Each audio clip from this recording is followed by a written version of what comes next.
I want to tell you something else we used to do for entertainment at Grandma's house. I'd go to Grandma's house and I'd be bored and there wouldn't be a lot to do. But one of the things Grandma had there that we didn't have so much in Florida was lots and lots and lots of houseflies.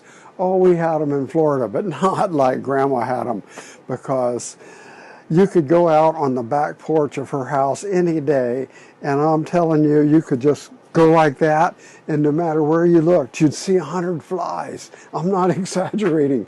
And some of them were pretty big whoppers.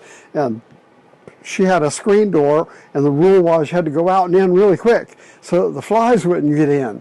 And if you didn't go quick, if you ever stood there with the door open, boy, you were in trouble. But you would go out and in really quick. Well, Grandma always had a good supply of fly swatters, and they were made out of metal back then with a cloth border around them and a wire handle. And I had my favorite swatter. Well, I would get a fly swatter and I would go out on the back porch. And Grandma loved for me to do this. She encouraged it all the time. But I would go out on the back porch and I would swat flies. And I would go bam, bam, bam, bam. Sometimes I'd swat them right out of the air. I got really good at it. What I prided myself in was getting more than one fly at a time. I remember one time I got 5 flies in one swat. Whap! And that's what you did for fun. Now, I developed it into an art form. I made myself a rubber band gun.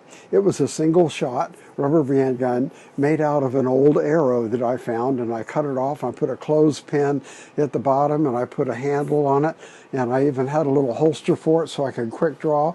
And I'd get some rubber bands and I'd go on the back porch. When I got tired of swatting, I'd start shooting them with a rubber band gun, and I got really good at it. I was a deadeye with a rubber band gun. I'd go pow and kill a fly, and pow and put it to kill a fly. And back then, you just picked up the same rubber band and used it over and over. You didn't care if it had fly guts on it or not.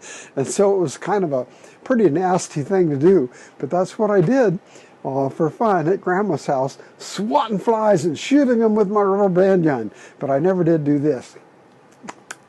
Now, flies were too nasty to eat them, so I left that for the cats. Grandma had lots of cats, and sometimes the cats would sit right there and you'd swat a fly and they'd go over and eat it. And I'd go, ugh, gosh. Anyway, the cats are another story.